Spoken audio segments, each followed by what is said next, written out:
शुक्लां भरधरं विष्णुं शशिवर्णं चतुर्भुजं प्रसन्नवदनं ध्यायेत् सर्वविघ्नोपशान्तये।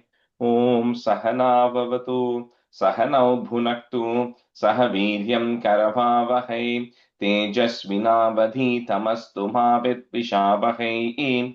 ॐ शान्तिः शान्तिः शान्तिः। अगजानन पद्मार्कं गजाननमहर्निशम् अनेकदन्तं भक्तानाम् एकदन्तमुपास्महे। श्रीमहागणपतये नमः। गुरवे सर्वलोकानां विषजे भवरोगिणां निधये सर्वविद्यानां श्रीदक्षिणामूर्तये नमः। अस्मद्गुरुचरणारविन्दाभ्यां नमः। वसुदेवसुतं देवं कंसचाणूरमर्दनं देवकी परमानन्दं कृष्णं वन्दे जगद्गुरुं। ज्ञानानन्दमयं देवं निर्मलस्फटिकाकृतिम् आधारं सर्वविद्यानां श्रीहयग्रीवमुपास्महे। श्रीहयग्रीवमूर्तये नमः। सरस्वति नमस्तुभ्यं वरदे कामरूपिणि विद्यारम्भं करिष्यामि सिद्धिर्भवतु मे सदा। श्रीमहासरस्वत्यै नमः। उमाकोमलहस्ताब्ज सम्भावितललाटकं हिरण्यकुण्डलं वन्दे कुमारं पुष्करस्वजं। வெற்றிவேல் முருகனுக்கு ஹரஹரோஹரா. லோகவீரியம் மகாபூஜ்யம் சர்வரக்ஷாகரம் விபும் பார்வதி ஹிருதயானந்தம் சாஸ்தாரம் பிரணமாம்யஹம். சுவாமியே சரணமையப்பா. वागर्ताविव सम्पृक्तौ वागर्त प्रतिपत्तये जगतः पितरौ वन्दे पार्वती परमेश्वरौ। श्रीपार्वती परमेश्वराभ्यां नमः। कोमलं पूजयन् वेणुं श्यामलोऽयं कुमारकः वेदवेद्यं परब्रह्मा तस्मै श्रीगुरवे नमः। अस्मद्गुरुचरणारविन्दाभ्यां नमः। श्रीकृष्ण गोविन्द हरे मुरारे श्रीनाथ नारायण वासुदेव। श्रीकृष्ण गोविन्द हरे मुरारे श्रीनाथ नारायण वासुदेव। श्रीकृष्ण गोविन्द हरे मुरारे श्रीनाथ नारायण वासुदेव। पीताम्बरं करविराजितचक्रशङ्खकौमोदकी सरसिजं करुणासमुद्रं राधासहायम् अतिसुन्दरमन्दहासं वातालयेशम् अनिशं हृदि भावयामि। कृष्णो रक्षतु मां चराचरगुरुः कृष्णं नमस्ये सदा। कृष्णेनैव सुरक्षितोऽहमसकृत् कृष्णाय दत्तं मनः।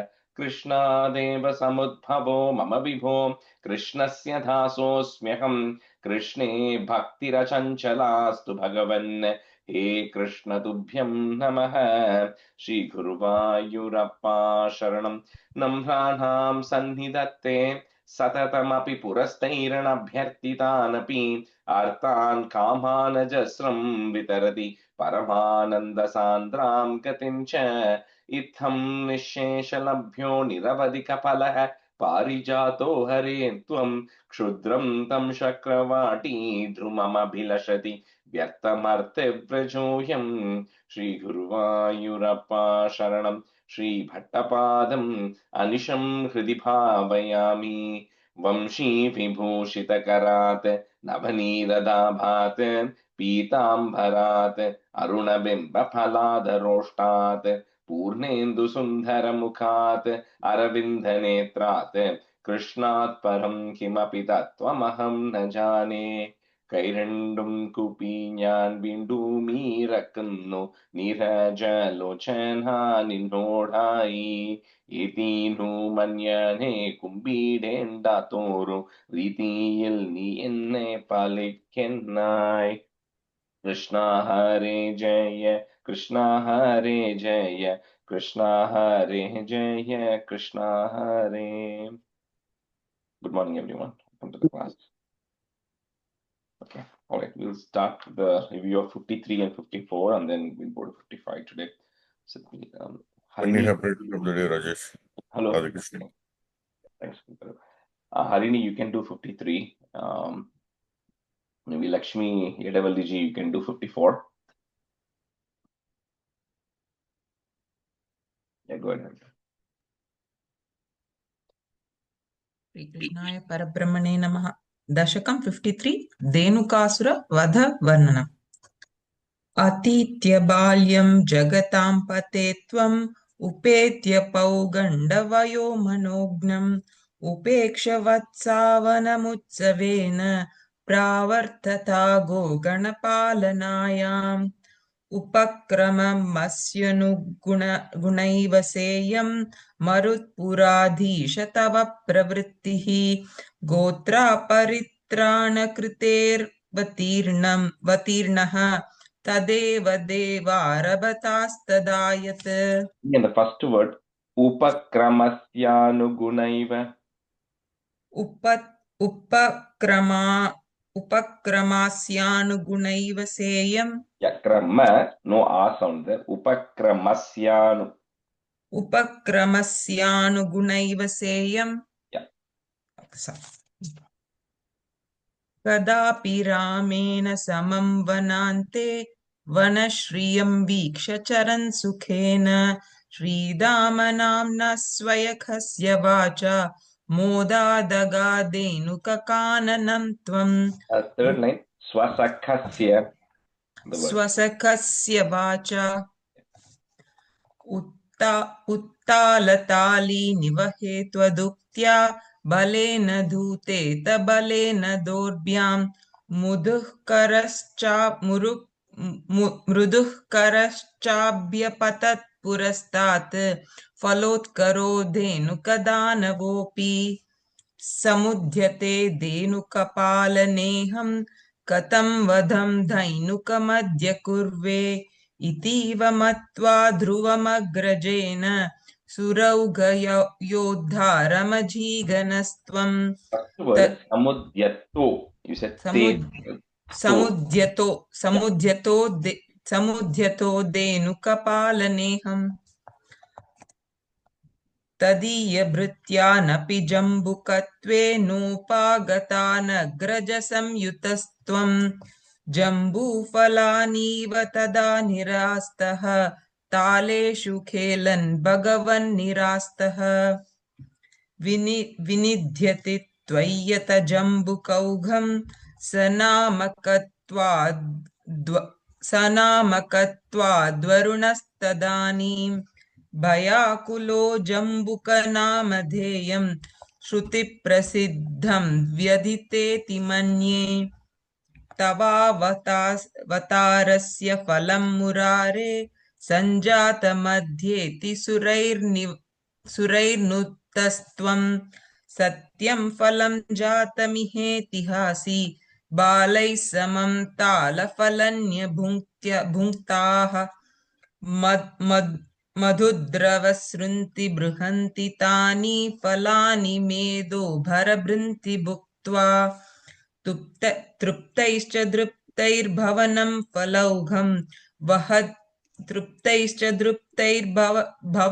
फलौघं वहद्भिरागाः खलु बालकैस्त्वं हतो धेनुक इत्युपेत्य फलन्यदद्भिर्मधुराणि लोकैः जयेति जीवेति नुतो विभो त्वं मरुत्पुराधीश्वर पाहि रोगात्.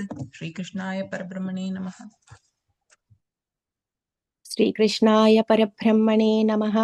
त्वत्सेवोत्कससौभरिर्नाम पूर्वं कालिन्द्यन्तर्द्वादशाब्दं तपस्यन् मीनव्राते स्नेहवान् भोगलोले ताक्षर्यं साक्षात्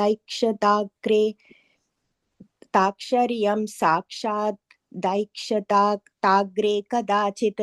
Fourth line, first word, tarkshyam. Yeah. तार्क्ष्यं साक्षात् दैक्षताग्रे कदाचित् त्वद्वाहं तं सक्षुधं सूनुं मीनं कञ्चित् जक्षतं लक्षयन् सः तप्तश्चित्ते शप्तवानत्र चेत्त्वं जन्तून् भोक्ता जीवितं चापि मोक्ता तस्मिन् काले कालीय श्वेलदर्पात्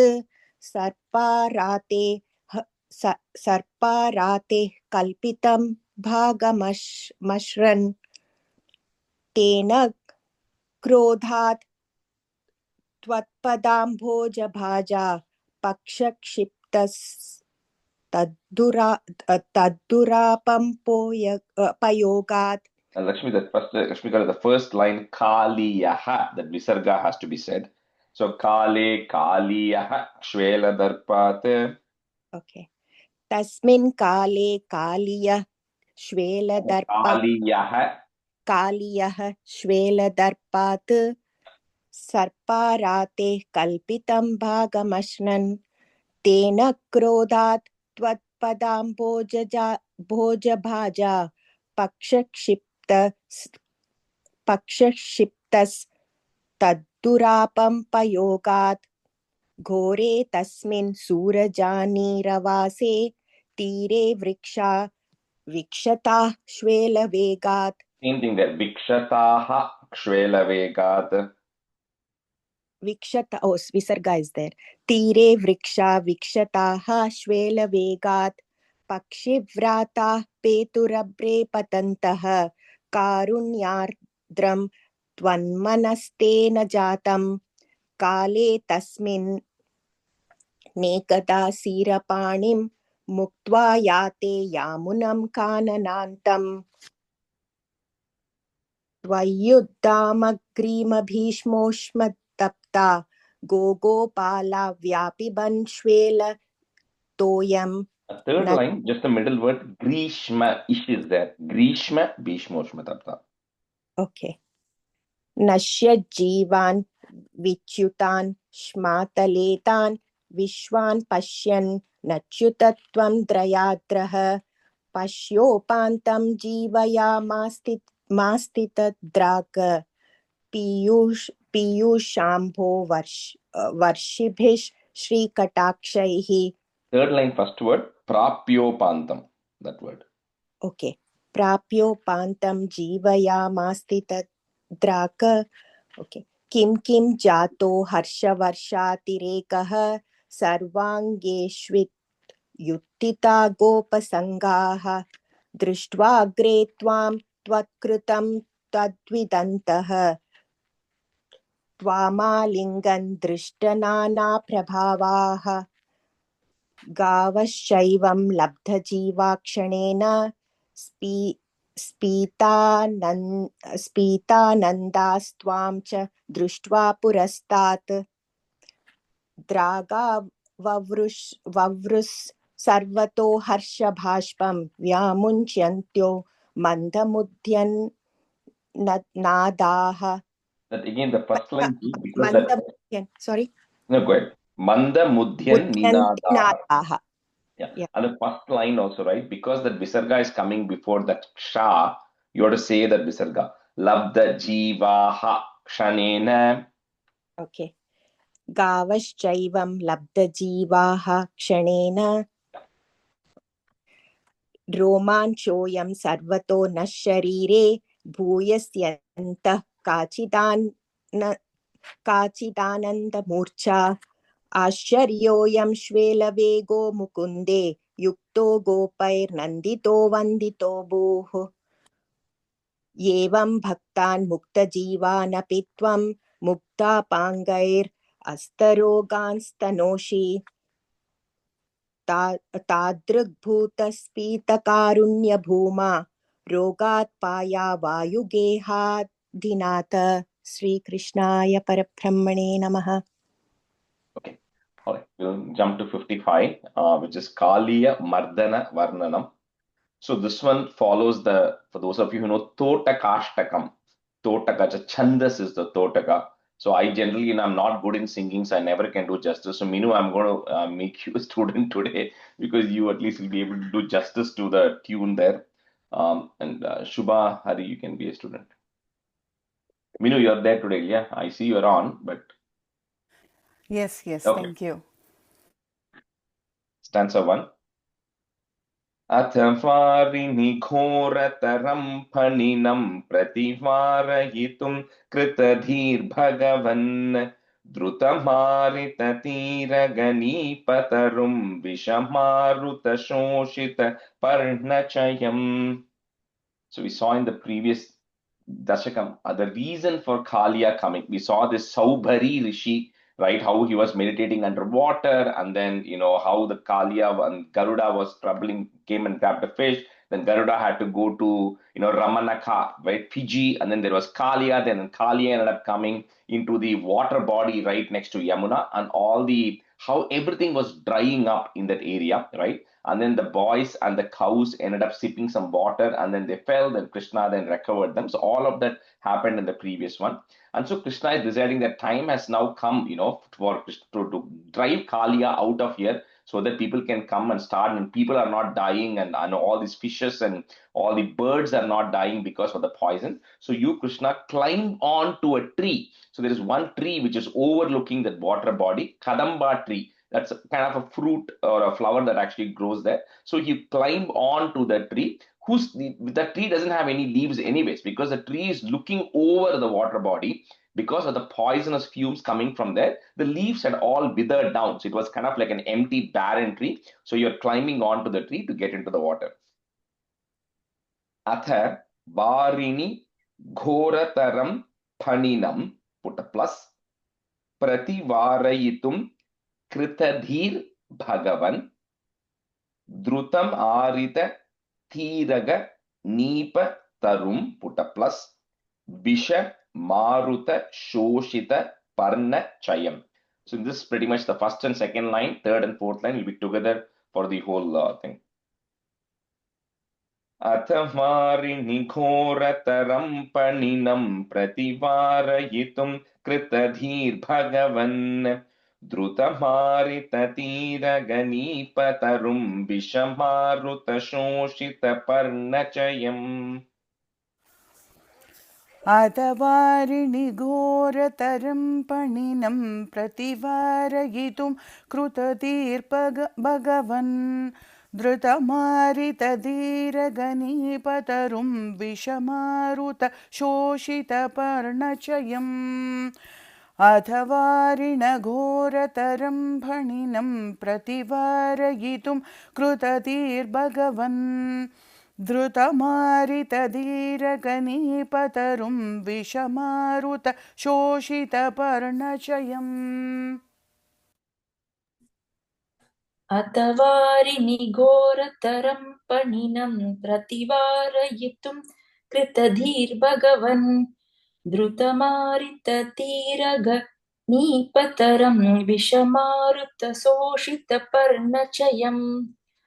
Atavarini ghorataram paninam prativarayitum kritadhir bhagavan Drutamaritatiragani vishamaruta shoshita parnachayam.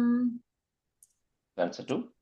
Rajesh, so I just wanted to, it looks like the Venkateshwara Suprabhatam tune madri irukku. Kind of the Totaka Ashtakam, one of the disciple of Adi Shankaracharya called Totaka, he composed an Ashtakam which follows this tune. So that's why it is called as Totaka. The chandas on this is called Totaka Ashtakam. Okay. Yeah, but you're right. Rajeshji, one more question. Visha Maruta, Marutam naka Hanuman, like I mean monkey, right? Visha Maruta na tree inge. You are right. Maruta is wind. Visha is poison. So because the poison blows in the wind, the tree's leaves were all withered down because the wind carried the poison. Oh yeah. Maruta is wind. I'm sorry, you already told me a few classes ago. Yeah. Thank you. But that's the context of it. The wind is carrying the poison, so the tree is barren. Answer 2. Adiruhya padambu ruhena chatam navapallavatulya manognya rucha Hradavari nidurataram nyapatah parighurnita ghora tarangagane. Like we said, that entire, Krishna, you had descended here specifically to get rid of, all these evil creatures who are there, or evil beings who are there. So now you said time is right to climb up to now go battle Kaliya. So when you climb up, because we said there are no leaves in there, but Bhattaripad being a poet says, Krishna, but your feet is so tiny because you are like, you are like six years right now. right? Because later on when the Rasa Krida comes, you're like 7 and 8 at that time. You're 6 years old. So a 6-year boy is climbing, the feet is already so small. So when you are keeping your feet on the Kadamba tree, it looks like the leaves are there because that is pretty much the size of the leaves your feet is. So with that, you are now climbing onto it. So the tree is now blossoming because your feet is touching and you desire to dive into that water body, into that water there. Adiruhya padambu ruhena chatam, put a plus, nava pallava tulya manognya rucha, hrasam, hrada varini durataram nyapataha, put a F and then put a plus, nyapataf, parigurnita ghora tarangagane. Adiruhya padamburuhena chatam navapallavatullya manognya rucha hradavari durataram nyapatah parigurnita ghora tarangagane. अधिरुह्य पदाम्बुरुहेण चदं नवपल्लवतुल्यमनोज्ञरुचा ह्रदवारिणि दूरतरं न्यपतः परिपूर्णितघोरतरङ्गगणे अतिरुह्य पदाम्बुरुहेण चदं नवपल्लवतुल्यमनोज्ञरुचा ह्रदवारिणि दूरतरं न्यपतः परिघूर्णित घोरतरङ्गगणे अधिरुह्य पदाम्बुरुहे न च तं नवपल्लवतुल्यमनोज्ञरुचा ह्रदवारिनिधूरतरं न्यपतः परिघूर्णितघोरतरङ्गगणे अधिरुह्य पदाम्बुरुहेण च तं नवपल्लवतुल्यमनोज्ञरुचा ह्रदवारिनिधूरतरं न्यपतः परिघूर्णितघोरतरङ्गगणे. Answer 3. भुवनत्रयभारभृतो भवतो गुरुभारविकम्पि विजृम्भिजला परिमज्जयति स्म धनुःशतकं तटिनी झटिति स्फुटघोषवती. So, like Archimedes, for those of you remember that in physics, when he jumped into the water tub, the water got displaced and he said, it's based on my volume. So in Bhagavatam, it said long time back, 5,000 years back, it said, Krishna, because you are Bhuvanatraya, you are carrying the weight of the 3 worlds. So while you may look like a 6-year-old, you are not that less weight. So when you jump, the water that gets displaced is pretty significant.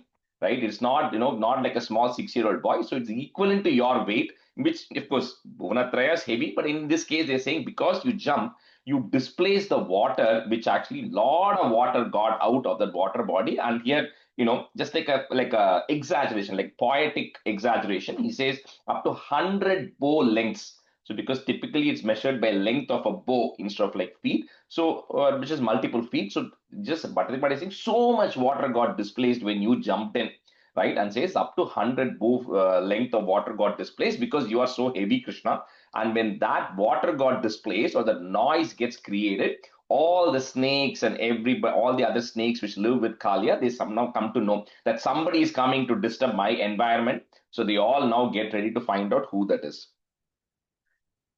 Bhuvanatraya bhara bhrito bhavato, put a plus, guru bhara vikampi vijrumbi jala parimajjayati sma dhanush shatakam, put a plus, tatini jhatiti sphuta ghoshavati.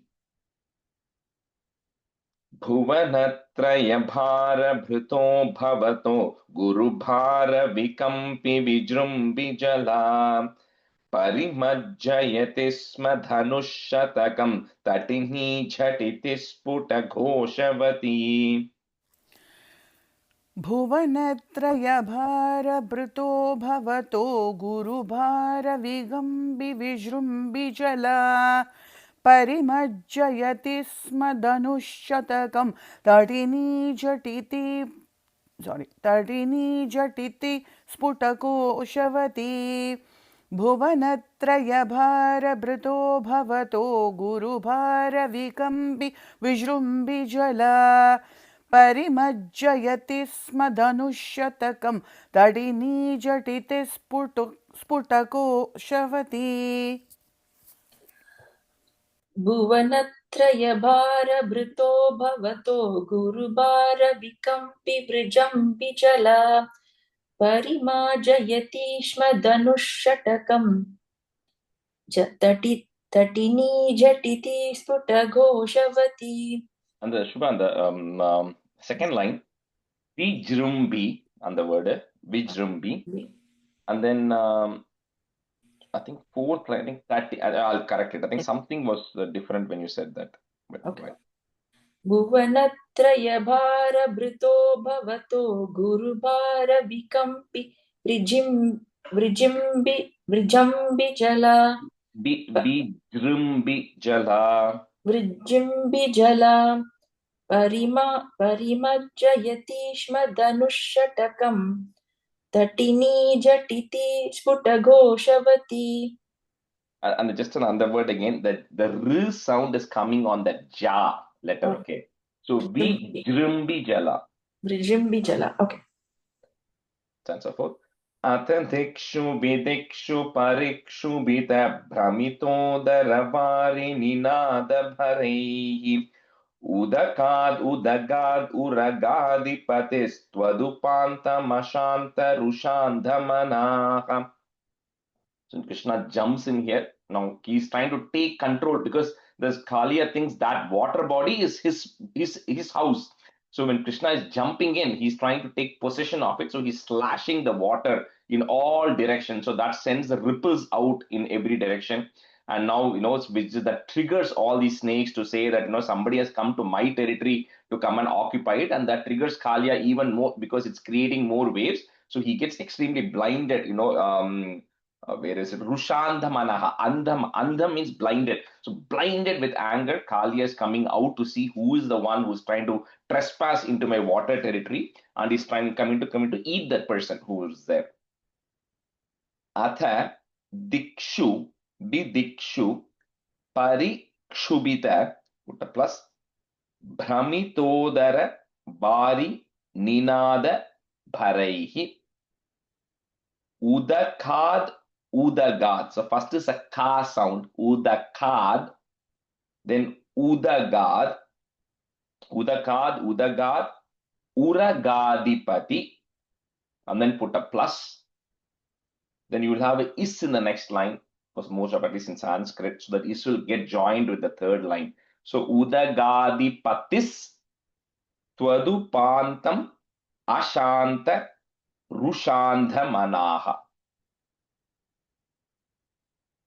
Atadikshu vidikshu parikshu bita bhramito daravari ninada bharaihi udakad udagad uraghadipadhis twadupantam ashanta rushandhamanaha. This is going to be hard. Aditikshu vidikshu parikshu bita brahmito taravari ninada bharaihi udakat udagad uragadipati stwadubanta mashanta rushanta manaha. Aditikshu vidikshu. The first word matter atha, no ati. Oh, sorry, atin solten, sorry. Atadikshu vidikshu parikshu bita pramido taravari ninada bharaihi udakad uragadipati twadupanta mashanta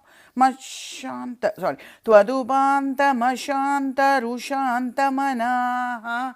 Correct. And then the last word, you broke it correct only, but the im, you can break that ma into im, because ashantam is anger, not no shantam. So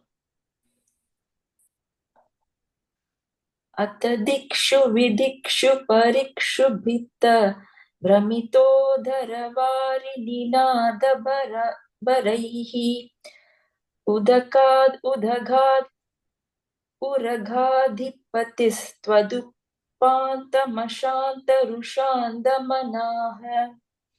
अतदिक्षु विदिक्षु परिक्षुभित भ्रमितो धरवारिनिनादबरैः उदकाद् उदगाद् उरगादिपतिस्त्वदुपान्तमशान्तरुषान्दमनाः हनशृङ्गसहस्रविनिसृमर ज्वलदग्निकनोग्रविशाम्भुधरम् पुरतः फणिनं समलोकयता बहुशृङ्गिनम् अञ्जनशैलमिव. So finally then Krishna comes face to face with this Kaliya snake. So the Kaliya snake is so big, and like I said last time, he's got multiple hoods, right? And here in poetic words, Bhattacharya is saying thousands of hoods, but he doesn't necessarily have thousands of hoods. He has lots of hoods. So when this massive snake is coming up and opening itself up and showing to Krishna in front, so when Krishna looks at it, it talks about how the eyes of the snake are like red in color, and then his mouth is open, so it's like poisonous fumes coming out. So when he looks at it, it looks like a Anjana Shailam. Anjana means the mai. I forget what you say in English. Collyrium, I believe. The mai that you put on the eyes. Kajal. Kajal, Yeah. yes. Kajal. So if it's like a big mountain which is made of kajal, and then there is like a volcano erupting on top of that. That is how the big Kaliya was. It was like a big mountain standing in front of Krishna with the red molten eyes, and then the fumes coming out of his mouth. So they kind of come face to face with each other. Thana, Shringa, Sahasra, Binis, Srimara, put a plus, Jwaladagni, Kanogra, Bishambudharam, Purataha, put a F, Puratah, Paninam, Samalokayatha, put a plus, Bahu, Shringinam, Anjana, just breaking at that ma, Shringinam, Anjana, Shailamiva. Hanashringa Sahasra Vinisrumara Jwaladagni Kanogra Vishambudharam Puratah Paninam Samalokayata Bahushringinam Anjana Shailamiva.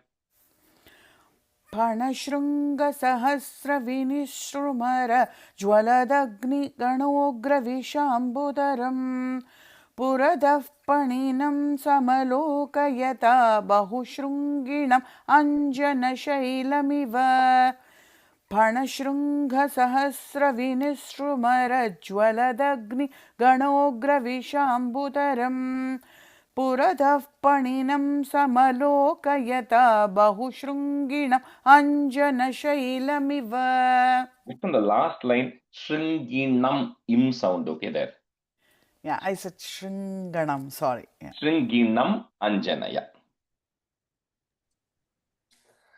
पानशृङ्गसहस्रविनिश्रमरज्वलदग्निकनोग्रविशाम्बुधरम् पुरतः पनिनं समलोकयता बहु शृङ्गिनमञ्जनशैलमिव.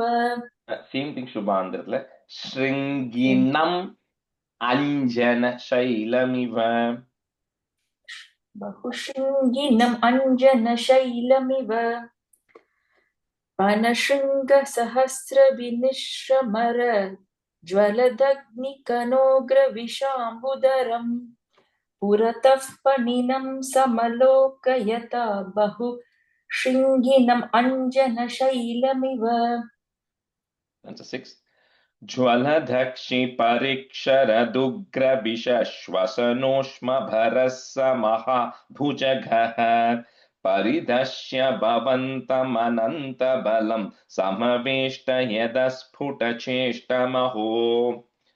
So when Krishna sees this massive Kaliya like a big Kajal mountain with this molten ice, when Kaliya is looking at Krishna, he's also seeing somebody who's black in color but very small, because he's like a 60-year-old boy, right? Very small, but the boy doesn't seem to be fearless. The boy is smiling and playing in water, and Kaliya is wondering, who is this boy who suddenly jumped in here and trying to like fight with me, right? So he's getting surprised with it, and then what he does is, because this is the what do you call, any of these different animals or different asuras who come, right? The blessing they have, which a lot of us don't get, is they get to touch and interact with the Lord, right? So here, this Kalia is so blessed that he goes and hugs Krishna. He actually coils around Krishna, right? That's what he does. So he takes his entire, all this tail, and then he goes and wraps around Krishna, which they describe. But he's so blessed that he's getting a chance to hug Krishna, which lot of the sages, lot of people who do so much tapas don't get a chance to even see. So he's getting to see and touch and hug Krishna, and then he's trying to bite Krishna in his chest. So Jwala Dakshi Parikshara Dugra Visha, and then put a plus. Swashanoshmabharaha, cannot break that word. So Swashanoshmabharaha, put the is to join. Swashanoshmabharas sa mahabhujagaha paridashya bhavantam ananta balam, put a plus. Samaveshtayada sphuta cheshtamaho. I have it as Pariveshta. In the line? Pariveshtadai. அப்படி இருக்கு. I think some books have a slightly different version of it. So if you can just change that to, just for consistency, Samaveshtayada. Okay. I'll just type it here. Samaveshtaya. I just typed it in the chat if you wanted. Samaveshtayada sphuta cheshtamaho. So again, the first time talks about, is how terror he looks like with all the poison coming and the molten eyes and everything. And then he's coming and whirling around Krishna here. Jwala Dakshi Parikshara Dugra Visha Swashanoshma Bharasa Maha Bhujagaha Paridashya Bhavantam Ananta Balam Samaveshta Yada Sphuta Cheshta Maho. ज्वलदक्षि परिक्षरदुग्रविशश्वसनोष्मभरस्स महाभुजः परिदश्य भवन्तम् अनन्तफलं समवेष्टयदस्फुटचेष्टमहो. Second line, last word, Mahabhujagaha. Second line, last word. Mahabhujaha. Bhujagaha. Oh, Bhujagaha. Okay. Bhujagaha. Okay. Jwaladakshi pariksharadugravisha Shwasanoshma bharasa mahabhujagaha paridashya bhavantam anantabhalam samaveshtayadasputa cheshtamaho. ज्वलदक्षि परिक्षरदुग्रविश स्वशनोष्मभरश्च महाभुजगः परिदश्य भवन्तमनन्तबलं समवेष्टयदा स्फुटचेष्टमहो. ज्वलदक्षि परिक्षरदुग्रविश स्वशनोष्मभरश्च महाभुजगः परिदश्य भवन्तमनन्तबलं समवेष्टयदस्फुटचेष्टमहो. अभिलोक्य भवन्तमताकुलिते तटगामिनि बालकधेनुगणे व्रजगेहतलेप्य निमित्तशतं समुदीक्ष्य गताय मुनां पशुपाः.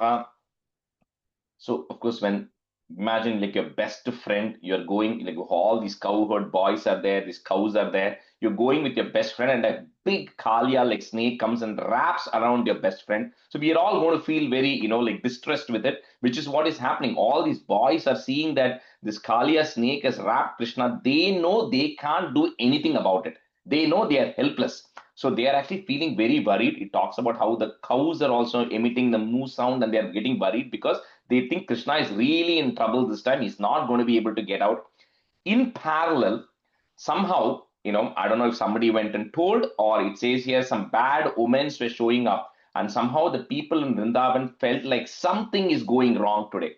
And Nandagopa said, I feel like something is going down here. And Balarama also has not gone with Krishna today. So they're all feeling very worried. So they all rushed there. They all rushed to the banks of Yamuna at this time. And so because Krishna is going to dance only after everybody is going to come. So he's waiting for everybody to come. So all these people from Yamuna, all from Vrindavan, they all rush there. And when they rush there, they are actually getting worried because all these boys are sitting and crying. All these cows are emitting noise. And then they're seeing that Krishna is wrapped up by Kaliya in the water. Avilokya bhavantam atha kulite. I'm just breaking at that. Bhavantam atha kulite plus tata gamini balaka dhenu gane braja geha talepya nimitta. That's one word. Talepya nimitta shatam. Put a plus. Samudikshya gata yamunam pashupaha. Avilokya bhavanta kulite tatagami balakadhenu gane brajageha talepya nimitta shatam samudikshya gataya munam pashupaha. Rajesh என் புக்கில் குளித்தோ கொடுத்துருக்கு குளித்தே correct பண்ணிக்கணுமா Can you just change to kulite? Yeah. குளித்தே okay अविलोक्य भवन्तमदाकुलिते तटगामिनि बालकते धेनुगणे व्रजगेहतलेभ्यनिमित्तशतं समुदीक्ष्य गता यमुनां पशुपाः अविलोक्य भवन्तमदाकुलिते तटगामिनि बालकधेनुगणे व्रजगेहतलेभ्यनिमित्तशतं समुदीक्ष्य गता यमुनां पशुपाः अविलोक्य भवन्तमताकुलिते ततगामिनि बालकधेनुगणे व्रजगेहतलेभ्यनिमित्तशतं समुदीक्ष्य गता यमुनां पशुपाः अविलोक्य भवन्तमताकुलिते ततगामिनि बालकधेनुगणे व्रजगेहतलेभ्यनिमित्तशतं समुदीक्ष्य गता यमुनां पशुपाः अखिलेषु विभो भवदीय दशामवलोक्य जिहासुषु जीवभरम् फणिबन्धनमाशु विमुच्य जवाद् उदगम्यत हासजुषा भवता. It talks about how different people feel different things, because when he says when all these your other friends, the other girls who come there, because all the boys have come with Krishna to graze anyways. See, all the other gopi girls, they are actually feeling very worried because they all like Krishna so much, and they see this Krishna is stuck there. And then at the time, motherly instincts is kicking in. Yashoda feels like she can jump into the water and save Krishna, and everybody's restraining her back, saying, Yashoda, there's no way you can go save. You're also going to get bit by this Kaliya. Something will happen to you. So she's struggling to get in. All these Gopa men are trying to figure out how they can go and save Krishna. So everybody is scrambling to try to see how they can go and help.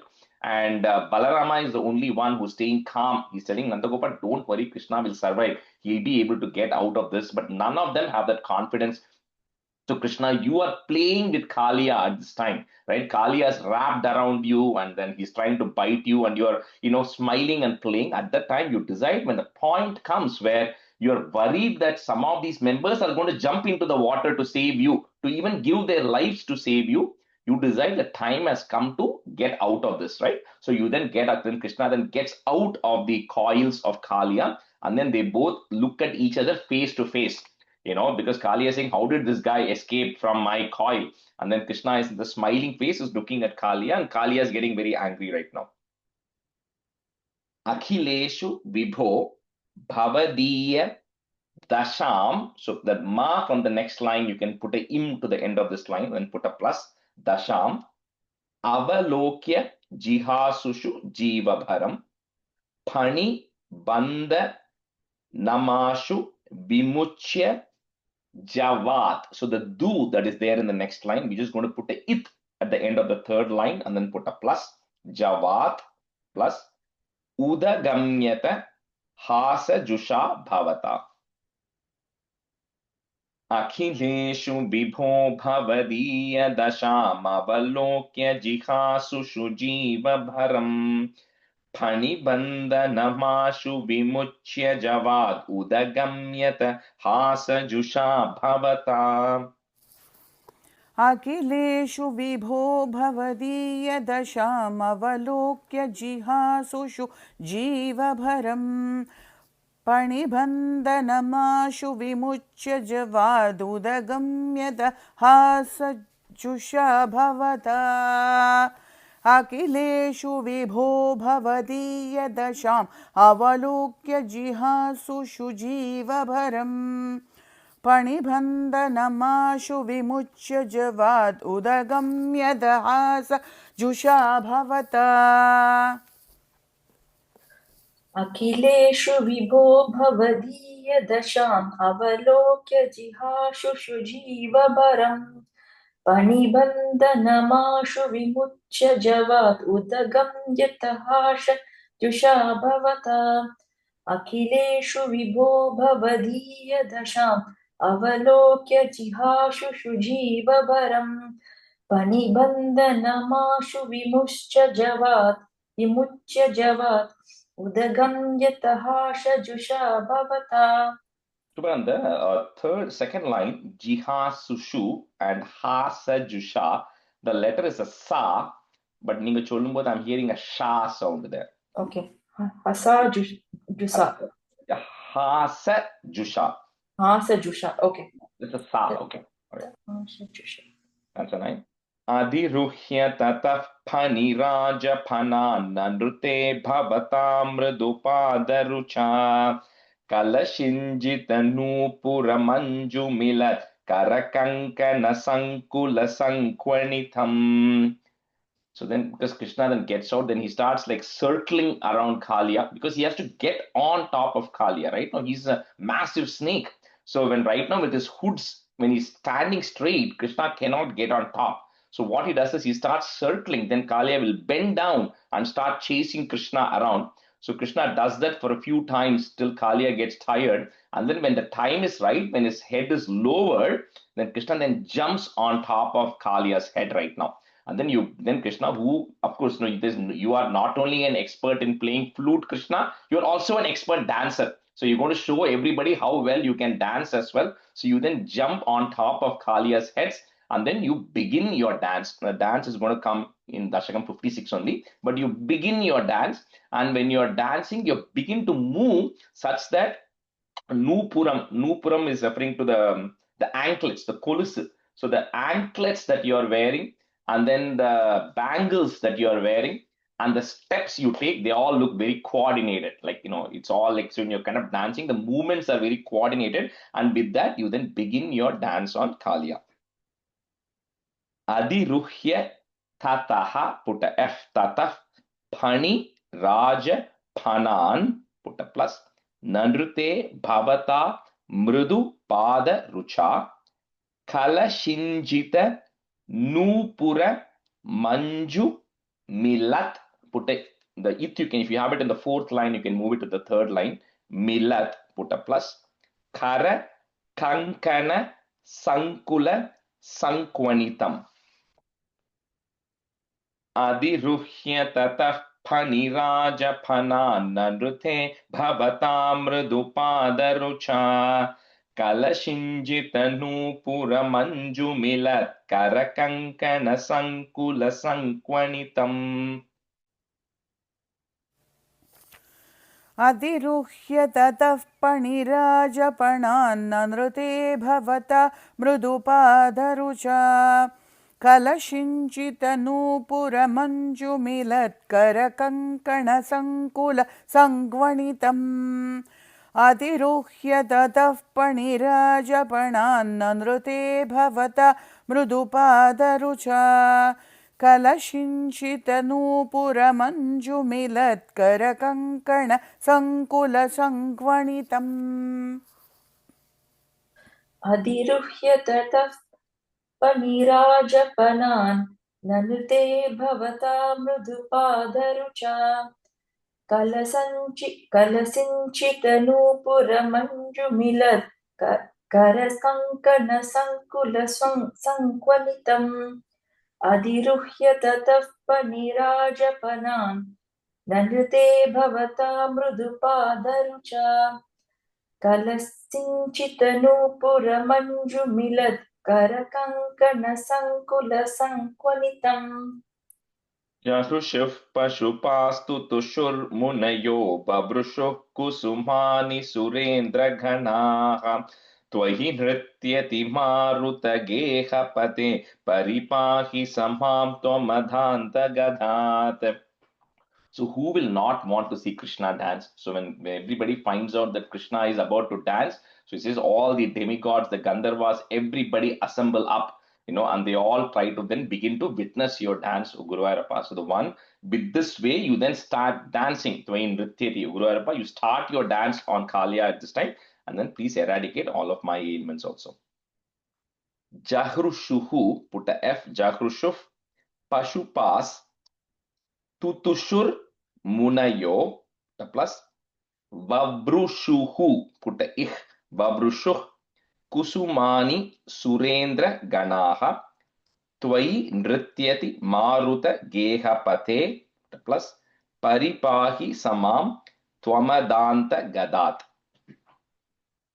Jahrushuf Pashupastu Tushurmunayo, Vabrushuh Kusumani Surendra Ganaha. त्वयि नृत्यति मारुतगेहपते परिपाहि समां त्वमदान्तगधात्. जहृषुः पशुपास्तु तुषुर्मुनयो ववृषुः कुसुमानि सुरेन्द्रगणाः द्वयि नृत्यति मारुतगेहपते परिपाहि समां त्वमदान्तगतात्. जहृषुः पशुपास्तु तुषुर्मुनयो ववृषुः कुसुमानि सुरेन्द्रगणाः द्वयि नृत्यति मारुतगेहपते परिपाहि समां त्वमदान्तगतात्. जहुषुः पशुपास्तु तुषुर्मुनयो ववृषुः कुसुमानि सुरेन्द्रगणाः त्वयि नृत्यति मारुतगेहपते परिपाहि समां त्वमदान्तगतात्. जहुषुः पशुपास्तु तुषुर्मुनयो ववृषुः कुसुमानि सुरेन्द्रगणाः त्वयि नृत्यति मारुतगेहपते परिपाहि समां त्वमदान्तगतात्. The second line, Vabrushuh, H sound, okay. Vabrushuh Kusumani. Okay. Krishnaya Parabrahmane Namaha. All right, we'll switch. Amitaji, you can be a student, and Priya, you can be a student. 56 is Kaliya Mardane, which is the dance on Kaliya, and Bhagavat Anugraha Varnana. So Bhagavan blessing Kaliya. This will be like I said, it's a set of 3 dashakams. So this is the third one. This will wrap up the incident related to Kaliya. Ruchira Kampita Kundala Mandalaha Suchiramisha Nartita Pannage Amaratadita Dundhubi Sundaram Biyati Gayati Daivata Yauvate. It's a little bit of continuation of the last stanza saying, Krishna, with you who knows how to dance, you then start dancing on Kaliya. So when you start dancing on Kaliya, like it's already said in the stanza 2 of the previous chapter, your feet is very tender of a 6-year-old boy. So with that tender feet, when you start stamping on the head of the snake, which has got very sharp hoods on top, then your feet gets very red because, it's poking your feet. But then you continue to dance. So with that reddish feet, Krishna, you then begin to dance on Kaliya. And when you do it, all these Gandharvas, Siddhas, all the sages, all the demigods are saying, this is such a great opportunity for us to go see this Leela of Krishna. So they all assemble up and then they begin to see you do the dance. Ruchira Kampita Kundala Mandalaha, comma.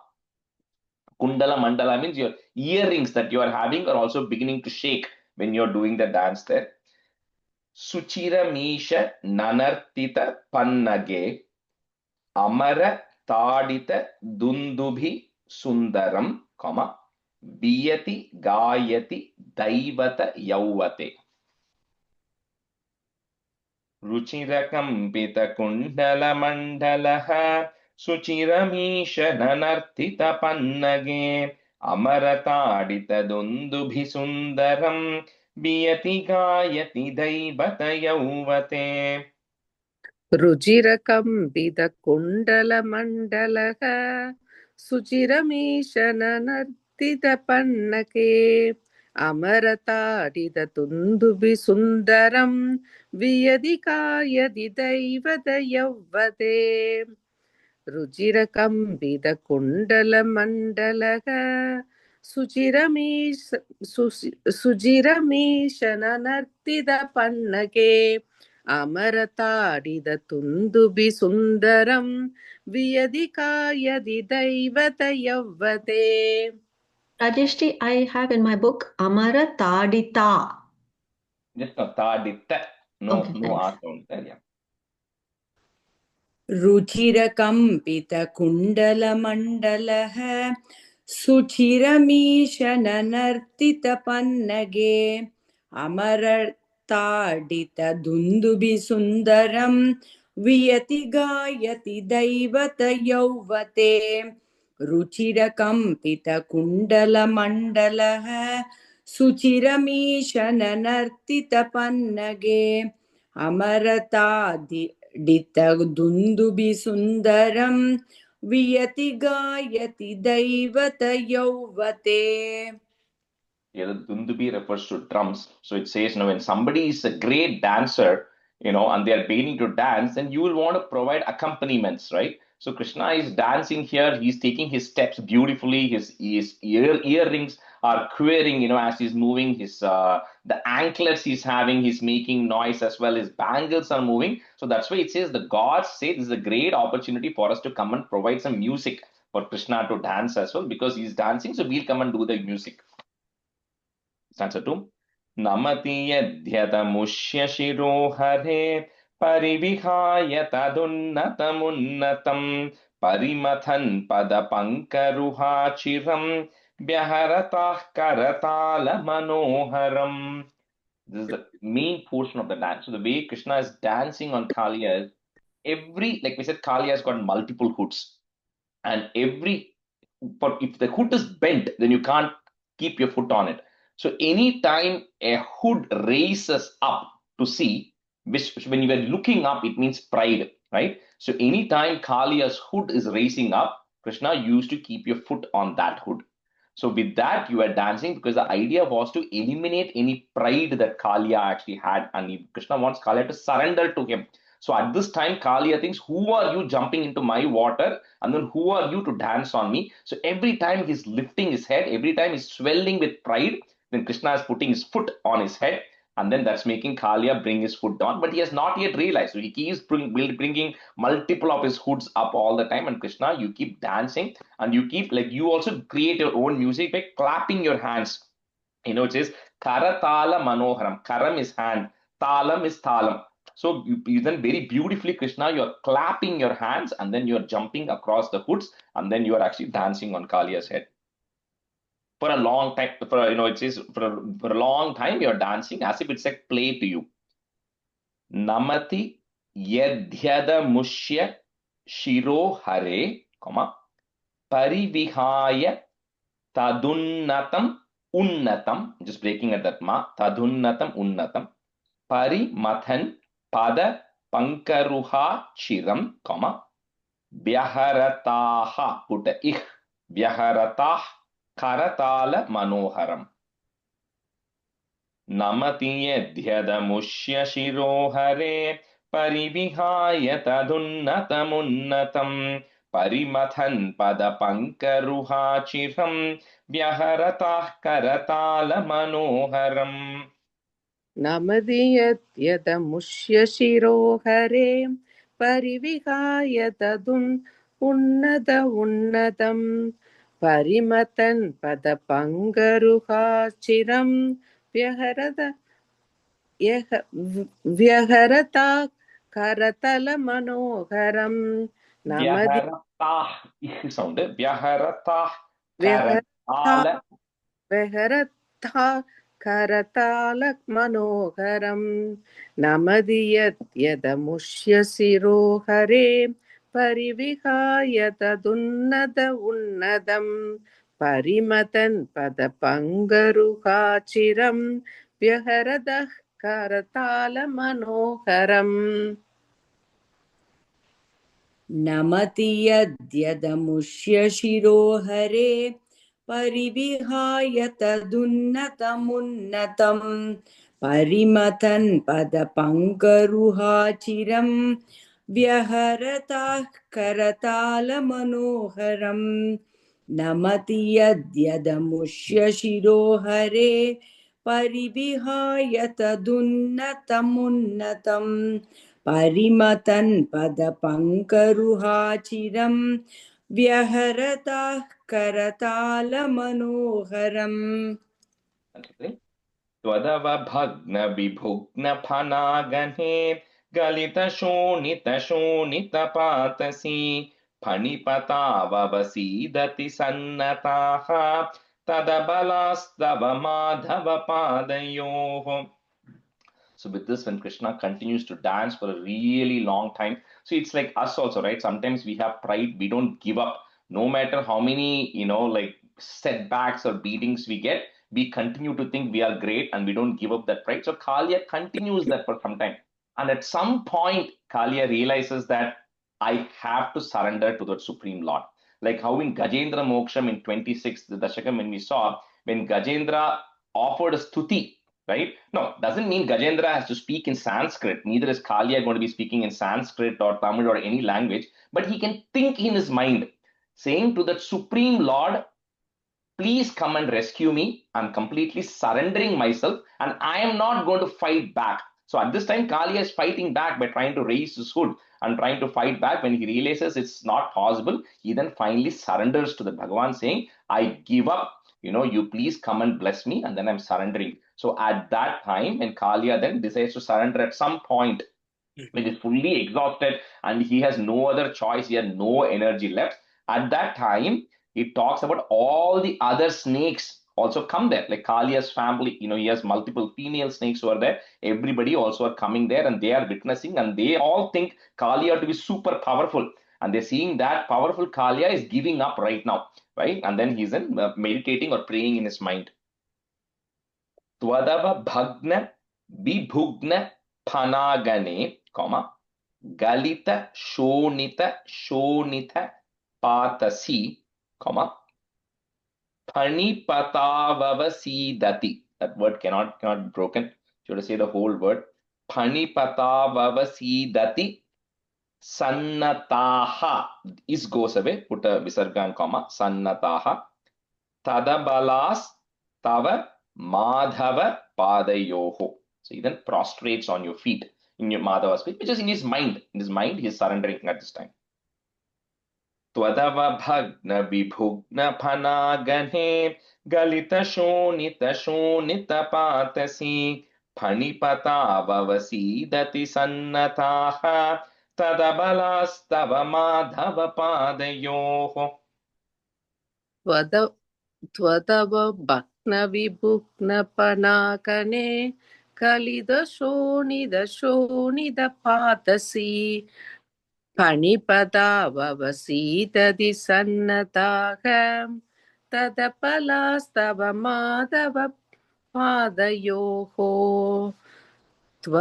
त्वदव भग्नविभुग्नपनाकने कलिदशोणिदशोणिदपादसी फणिपदाववसीदति सन्नताः तदपलास्तव Madhava पादयोः. वदवभग्नविभुग्नफणागणे गणे गलितशोणितशोणितपातसी फणिपतावव सीदति सन्नताः तदबलास्तव माधव पादयोः त्वदवभग्नविभुग्नफणागणे गलितशोणितशोणितपादसी फणिपतावव सीदति सन्नताः तदबलास्तव माधव पादयोः. And so forth. अयि पुरैव चिराय परिश्रुतत्वदनुभाव विलीन हृदोहिताः मुनिभिरप्यनवाप्यपतैस्तवैः नुनुबुरीश भवन्तमयन्त्रितम्. So at this time, Kalia is kind of tired. He's not dead, but he's very exhausted and tired. He's not able to speak.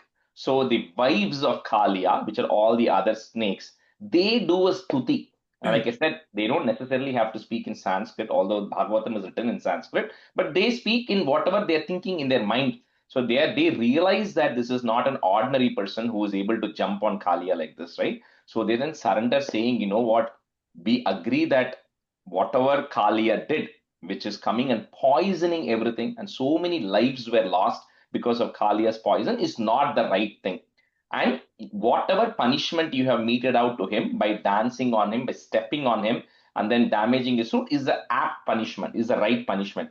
But then these wives say a very beautiful statement. They say, but we are wondering what austerities did my husband do in his previous life. He must have done some punyam in any of his previous lives that you who has incarnated right now is able to then touch him and then dance on him. Because none of the others are getting an opportunity. Only Kalia got an opportunity. So they say that, you know, we can totally see that you have done the right thing by punishing Kalia, but also he's so blessed, you know, because you are then able to come and dance on him. And then this, and then they request Krishna saying, please bless us and bless our husband so that, you know, nothing happens to him, right? We want him back, and then we all learned our lesson, and then please bless us so nothing happens to him. Ai puraiva Shiraya Parishruta, put a plus, Tvadanubhava Vilina Hridohitaha Munibhirapyena Vapya. Again, that cannot break that one. Munibhirapyena Vapya Pataihi, put a is to join, Patais Stavaihi, then put a Visarga comma, Stavaihi. Then the next word, Nunuburisha, there is a ir on top that will go away. Nunuburisha Bhavantam Ayantritam. Just breaking at that ma. Ayipuraiva Chiraya Parishrutatvadanubhava Vilina Hridohitaha Munibhirapyana Vapya Pataistavaihi Nunuburisha Bhavantam Ayantritam. अयि पुरैव चिराय परिश्रुतत्वदनुभाव विलीनहृदोहिताः मुनिभिरप्यनवाप्यपदैस्तवैः नुनुवरीश भवन्तमयन्त्रितम् अयि पुरैव चिराय परिश्रुतत्वदनुभाव विलीनहृदोहिताः मुनिभिरप्यनवाप्यपदैस्तवैः नुनुवरीश भवन्तमयन्त्रितम्. अयि पुरैव चिराय परिश्रुतत्वदनुभाव विलीन हृदोहिताः मुनिभिरप्यनवाप्यपतैस्तवैः नुनुवुरीश भवन्तमयन्त्रितम् अयि पुरैव चिराय परिश्रुतत्वदनुभाव विलीन हृदोहिताः मुनिभिरप्यनवाप्यपतैस्तवैः नुनुवुरीश भवन्तमयन्त्रितम्. Hanibadugana Bhakti Vilokana Pravikasat Karunakula Chetasa Panipatir Bhavadachyuta Jivitaha Tvai Samarpita Murtiravanamate. So then when all these wives pleaded to Krishna, then Krishna also felt compassionate, you know, and then Kalia also does a small stuti. He also prays, saying that he says, look, I am born as a snake. So if I'm born as a snake, there are some natural tamasic qualities in me, which are natural, right? My whole the system is somebody comes to hurt me, I am going to respond by biting, right? And I'm filled with poison. He says, I not like I put poison into myself. I was born with poison in me, right? So there's nothing I can do about it, right? Kaliya then prays to Krishna, but he says, but I've learned my lesson, right? That at least to be humble. So even though you might have, this is such a great lesson for everybody, right? Even though you might have power to destroy, doesn't mean you need to destroy it, right? And you should not have that pride. So that's what Kali is saying. I'm born with poison in me. My natural behavior is a tamasic behavior, right? To retaliate and to fight and filled with anger, right? But I have learned my lesson today, right? And he says, please bless me so that I can then continue to, be in the proper way and not misuse my strength and my power, right? That's the request that Kaliya has here. Pani Vadu Gana. I think some books may have Jana in one of these words. I don't know which word. But if you have Jana in any of that, and I'm not saying that, that means just change it.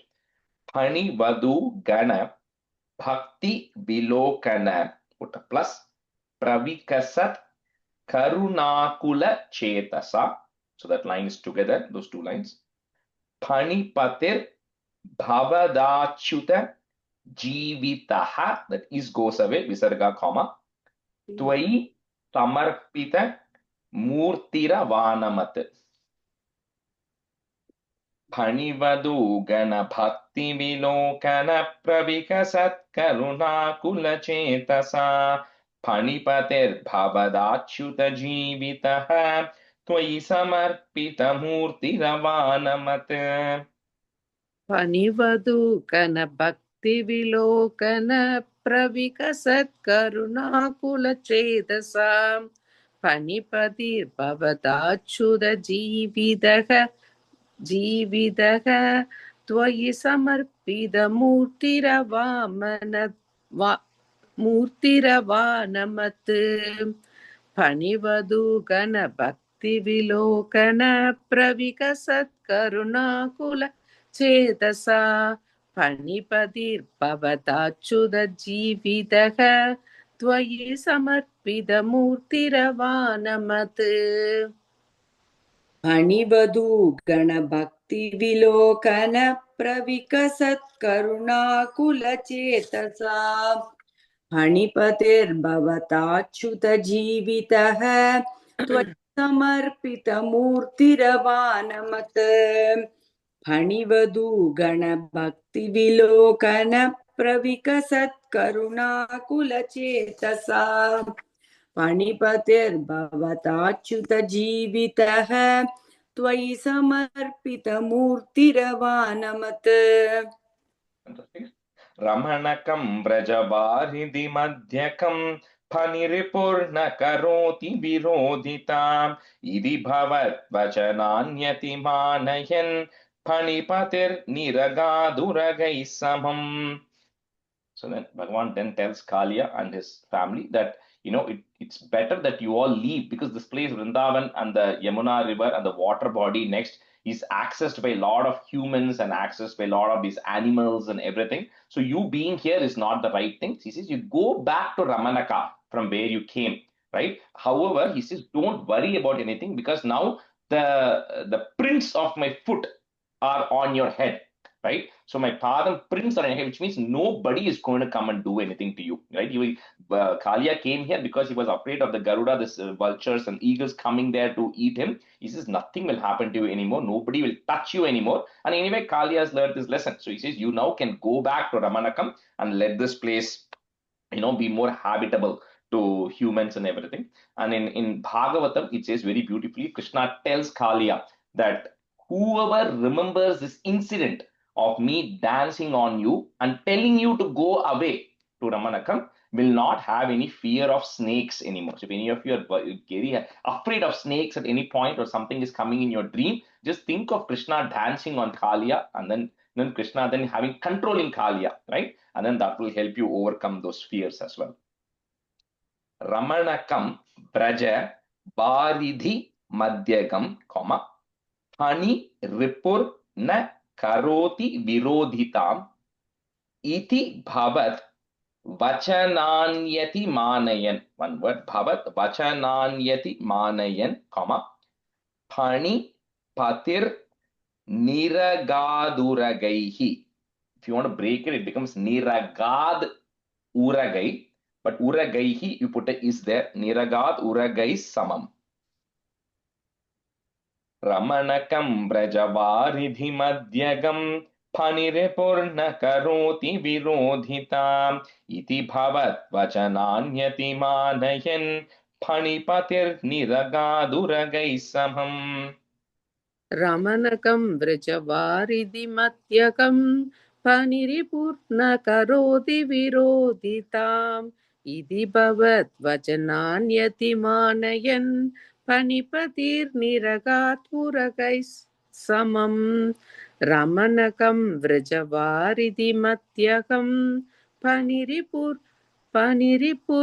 करोति विरोधिताम् इति भवद्वचनान्यति मानयन् फणिपतिर्निरगात् पुरगैः समम् रमणकं व्रजवारिधिमध्यगं फणिरिपुर्न करोति विरोधिताम् इति भवद्वचनान्यतिमानयन् फणिपतिर्निरगादुरगैः समम् रमणकं व्रजवारिधिमध्यगं फणिरिपुर्न करोति विरोधिताम् इति भवद्वचनान्यतिमानयन् फणिपतिर्निरगादुरगैः समम्. Answer 7. फणिवधू जनदत्तमनिव्रजज्वलितहार दुकूल विभूषितः तटगतैः प्रमदाश्रुविमिश्रितैः समगता स्वजनैर्दिवसावधौ. So with this, they all, Kaliya, etc., leaves Yamuna and go. And Krishna then comes back to the shore of Yamuna. And of course, all the Nandagopa, Yashoda, all of them who are there, whose heart had literally stopped because Krishna was coiled by Kaliya and he was jumping on, dancing on it, they all feel very happy right now. And then, like always, they tell Nandagopa, you are really blessed because it's all Bhagavan's blessing, Hari's blessing that your son is safe and nothing has actually happened to him. And then, they're all happy that Krishna is back. Hani Badu Jana Datta Mani Braja, put a plus, Jwalita Hara Dukula Vibhushitaha, Tatagataihi, put a F, Tatagataif, Pramadashru Bimishritaihi, comma, Samagataha, put a is to join, Samagatas, Swajanair Divasavadhau. Amrita, and they just do one time because we'll wrap up in 4 stanzas. Hanidhu janadatta vrajajwalitahara dukula vibhushitaha tatagatai pramadashru vimishritaihi samagata swajanai divasavadhau. फणिवधू जनदत्तमनिव्रज तत्तमनिव्रजज्वलितहारदुकूलविभूषितः तडगतै प्रमादाश्रुविमिश्रितैः समगता स्वजनैर्दिवसावतौ. फणिवधू जनदत्तमणिव्रजज्वलितहार दुकूलविभूषितः तटगतैः प्रमदाश्रुविमिश्रितः समगता स्वजनैर्दिवसावधौ. The third line, just before the comma, Bimishtritaihi. Bimishtritaihi. Okay. That's it. Nishipunastamasa brajamandiram brajitumakshamaeva janotkare swapati tatra bhavaccharanashraye davakrishanurarunda samantataha. So then it had already become very late in the evening when all these incidents had happened. So all these Vraja people who had come there to, take care of Krishna, they're saying, they are all tired. The cows were tired. The people were tired. So that night, they all decided to stay in the forest. They thought it was a great idea to just stay back in the forest that night.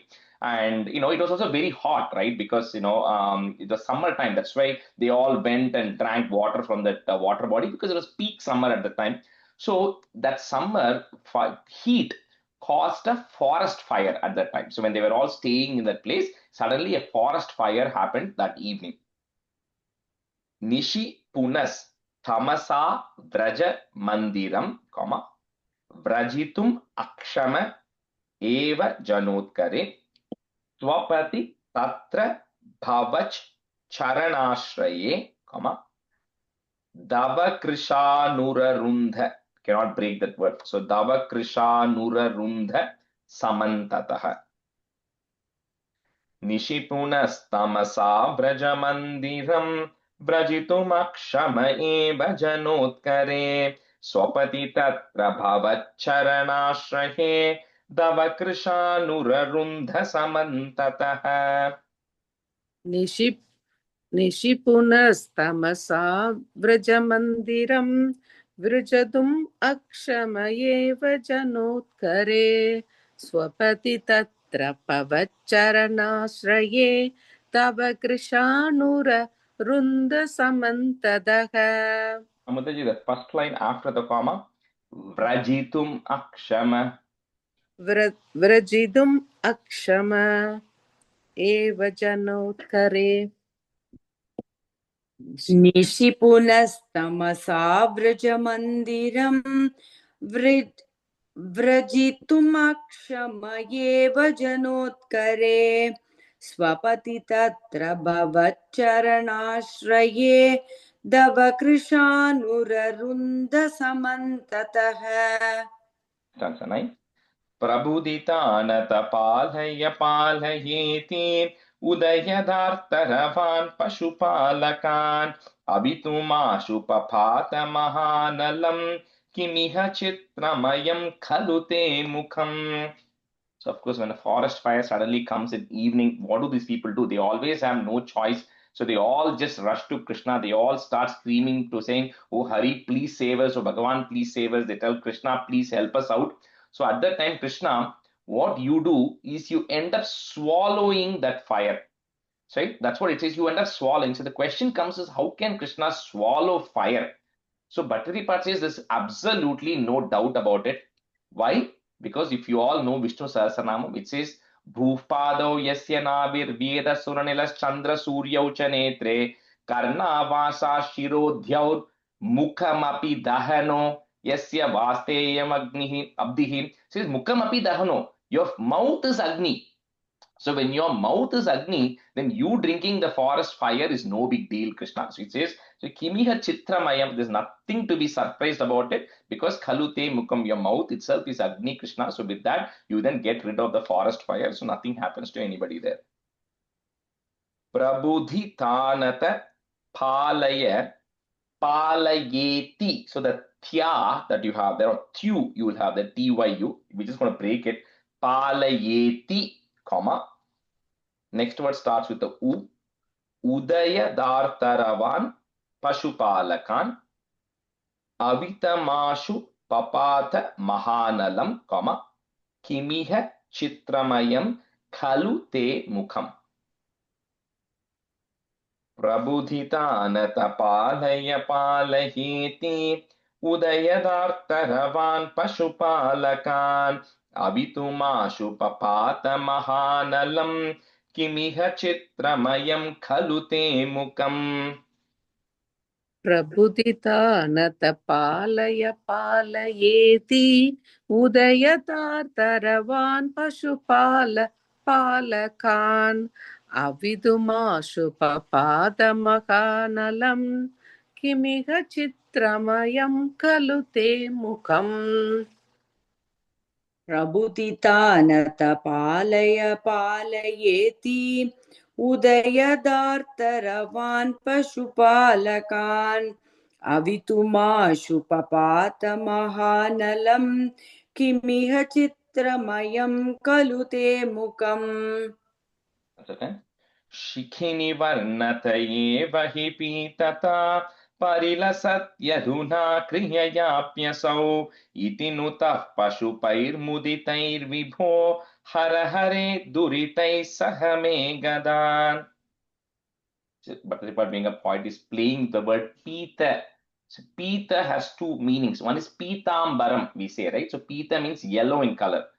The other meaning of pita is to drink, to swallow, right? He says previously the noun fire had only pita only meant an adjective, which was yellow in color. Fire is pita. Fire is yellow in color. But now Krishna, because of you, the fire also got a verb called as pita, which is to swallow. So with that, fire now has an adjective called pita and also a verb called pita, anyway, because you had that, Krishna. Anyway, with this Dasakam comes to an end, and he says, Krishna, eradicate not only my ailments, but duritai saha, along with all the sins I have committed, right, which is causing all these problems and diseases to me. Please eradicate all the sorrows, diseases, and the sins I have committed. Shikhini varnata evahi pitata, परिलसत् यधुना क्रिययाप्यसौ इति नुतः put F नुतः पशुपैर् मुदितैर् विभो हर हरे दुरितैः put इस दुरितैः सह मे गदान्. Rajesh G ரொம்ப தான் பீத்திக்கிற அப்படின்னு சொல்லுவோம்ல, அப்ப அந்த பீத்த என்னது வேறயா?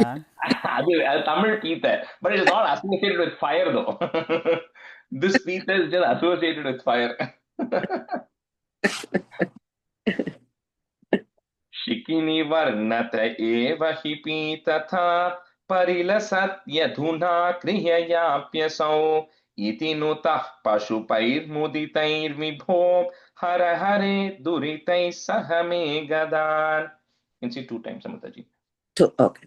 Sugini varnada eva hi pitatam परिलसत् यधुना क्रिययाप्यसौ इदिनुदा पशुपैर् मुदितैर्विभो हर हरे दुरितैः सह मे गदान्. First word she, sh sound. Shikini. Shikini. Shikini. Shikini varnada eva hi pitata परिलसत् यधुना क्रिययाप्यसौ इति नुद पशुपैर्मुदितैर्विभो हर हरे दुरितैः सह मे गदान्. शिखिनि वर्णत एव हि पीतता परिलसत् यधुना क्रिययाप्यसौ इति नुतः पशुपैर्मुदितैर्विभो हर हरे दुरितैः सह मे गदान्. शिखिनि वर्णत एव हि पीतता परिलसत् यधुना क्रिययाप्यसौ इति नुतः पशुपैर्मुदितैर्विभो हर हरे दुरितैः सह मे गदान्. ரமேஷ் சாரி, ஒரு டவுட். வர்ணத்த ஏவகி பீத்ததா, அதுக்கப்புறம் வாட் இஸ் தட் கிரியா means, what is that fire is doing that கிரியா? எந்த word? Then the first word itself. So far that the fire is having the yellow color only by color. Yeah. But now also it is having that yellow color means what is the meaning? So fire because Krishna is drinking fire. The drinking pita also means to drink. Yeah. So the kriya means a verb, action. So to drink is a verb, right? It's an action. So previously, when you say fire and you use the word pita, it only means color of a fire, right? Yellow color, yellow fire. It's an adjective. Now, because you drank the fire, the word pita also means it's a verb to say to drink fire, which applies to you. So, on the ore word pita as an adjective, yellow color has a verb which is to drink when used in the context of fire. Okay. Also, shiki na another? Shikhini is fire. Shikhini varnata. So the one Pitata is the only the varnam of the shikini, of the fire. Rajesh ஒரே ஒரு doubt எனக்கு. இந்த கதான்னு இருக்குல்ல, இந்த கதைக்கும் நம்ம இதே தான் ஸ்பெல் பண்றோம் இல்லையா? என்ன கதா? லாஸ்ட் வேர்டு, இந்த லாஸ்ட் வேர்ஸ்ல லாஸ்ட் வேர்டு கதான் இருக்கு பாருங்களேன். சகமே கதான்னு வருதுல. கதா. அந்த கதைக்கும் நம்ம இந்த மாதிரி தான் ஸ்பெல் பண்றோம். No, but that is not the gadan here refers to diseases, ailments, and the mari problems that we are having. Nothing to do with the gada and the gada kade. Completely different. Okay. Thank you. Happy birthday, Rajesh. Thank you. Sri Krishna Parabrahmane Namaha. Sandhanandhavabodhatmakamanupamitam kaladeshavadibhyam nirmuktam nityamuktam nigamashatasahasrena nirbhasyamanam aspashtam dristamatre punarurupurusharthatmakam brahmatattvam tattavadbhati sakshat gurupavanapure hanta bhagyam jananam कायेन वाचा मनसेन्द्रियैर्वा बुद्ध्यात्मना वा प्रकृते स्वभावात् करोमि यत् सकलं परस्मै नारायणायेति समर्पयामि. Happy birthday, Rajesh ji. Happy birthday. Thank you. Happy birthday, Rajesh. Thank you, everyone. Thank you. Bye. Happy birthday, Rajesh ji. Thank you. Okay, bye. Thank you.